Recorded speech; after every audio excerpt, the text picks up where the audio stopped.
मित्रों नमस्कार। Parameter of law के इस चैनल में मैं आपका मित्र रिटायर्ड जज शर्मा आपका हार्टली वेलकम करता हूं।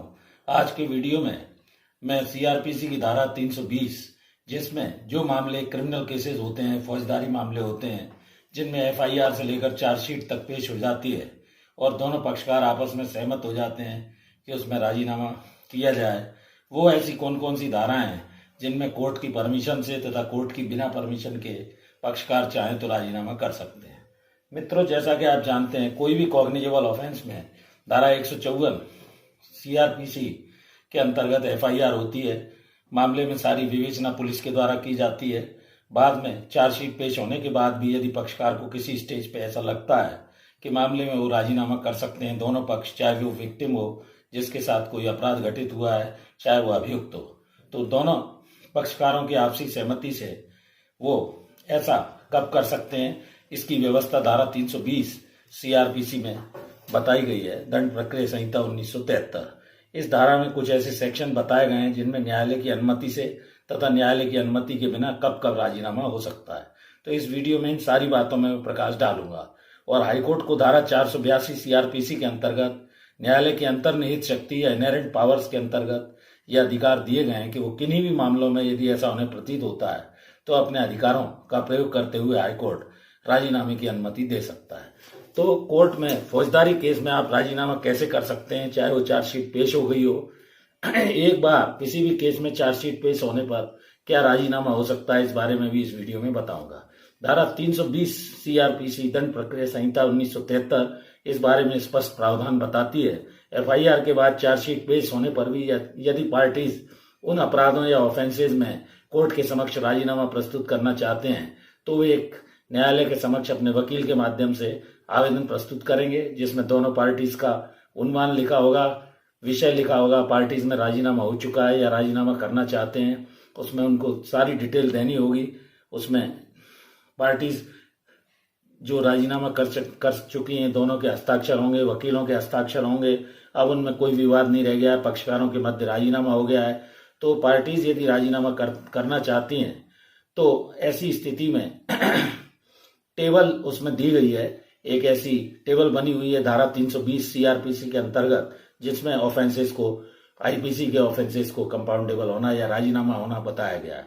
ये धाराएं हैं जैसे धारा 298 IPC, 323 IPC, 334 IPC, 335 IPC, 341 IPC, 342 IPC, 343 IPC, 344 IPC, 346 IPC, 355 IPC, 358 IPC, 403 IPC, 407 IPC, 411 IPC, 414 IPC, 417 IPC, 419 IPC, 424 IPC, 427 IPC, 429 IPC, 448 IPC, 483 IPC, 486 IPC, 497 IPC, धारा 500 IPC, 502 IPC, 504 IPC, 506 IPC, 508 IPC. तो ये ऐसी धाराएं जिनमें पीड़ित और एक्यूज यदि दोनों चाहते हैं तो अपने अधिवक्ता के माध्यम से न्यायालय के समक्ष ये राजीनामा उस मामले में, अपराधों में कर सकते हैं। इसके अलावा धारा with the permission of the court अर्थात न्यायालय की अनुमति से धारा 325, 337, 357, 418, 494, 500, 509 आईपीसी, ये मैंने कुछ उदाहरण बताए। इनमें भी न्यायालय की अनुमति से आवेदन देना होगा और न्यायालय सामान्यतः परमिशन या अनुमति दे देता है, उसके बाद आप राजीनामा कर सकते हैं। इसके अलावा धारा 320 अंडर क्लॉज 3 सीआरपीसी, जो अपराध ऊपर दिए गए उनका एबेटमेंट यानी उनमें उकसाना, दुष्प्रेरण करना भी अपराध आता है, वो उतने ही पनिशमेंट से दंडित होता है। इसमें भी राजीनामा किया जा सकता है। अदरवाइज कोई ल्यूनेटिक है, पागल है, मूर्ख है, तो जो एलिजिबल व्यक्ति है, जो उनकी ओर से ब्याह पर काम करता है, विधिक उत्तराधिकारी जिनके वो हैं, वो उनकी परमिशन से न्यायालय के समक्ष आवेदन देने पर और राजीनामा हो सकता है। इसके अलावा 320(5) में एक क्लॉज में ये दिया गया है कि एक अपराध हुआ है और सजा हो गई है तो बिना कोर्ट की परमिशन से कंपाउंड वो कर सकता है। और इसके अलावा इनहेरेंट पावर, जैसा मैंने बताया, या रिविजनल पावर में हाईकोर्ट को ये परमिशन देने का अधिकार दिया गया है। इसका क्या इफेक्ट होगा? इफेक्ट एक्विटल या दोष मुक्त का होगा, अर्थात उन्होंने कोई अपराध नहीं किया है और वो दोष मुक्ति या एक्विटल हो जाएगा, बरी हो जाएंगे। धारा 320 इस सेक्शन के अलावा अन्य कोई जो भी शेड्यूल में दिए गए हैं, इस अनुसूची में कोई भी अन्य अपराधों में कंपाउंड या राजीनामा बिना न्यायालय की अनुमति के नहीं होगा। जैसा मैंने बताया, धारा 482 में कोर्ट को यह अंतर्निहित शक्ति हाईकोर्ट को दी गई है कि राजीनामा अगर दोनों पार्टी करना चाहती है और माननीय उच्च न्यायालय को ऐसा उचित लगता है तो वो अंतर्निहित शक्तियों के अधीन इस प्रकार राजीनामा करने की उन अपराधों में अनुमति दे सकता है। तो इस तरह मैंने कोर्ट में फौजदारी मामलों में राजीनामा कैसे हो सकता है सरल भाषा में आपको इस वीडियो में बताने का प्रयास किया। एक माननीय सर्वोच्च न्यायालय का अत्यंत अहम फैसला ज्ञान Singh versus state of UP का हुआ था, जिसमें धारा 320 सीआरपीसी के तहत धारा 482 सीआरपीसी के अंतर्गत माननीय उच्च न्यायालय आदि को इनहेरेंट पावर्स के अंतर्गत किसी भी मामले में राजीनामा करने की अनुमति देने की बात कही गई है।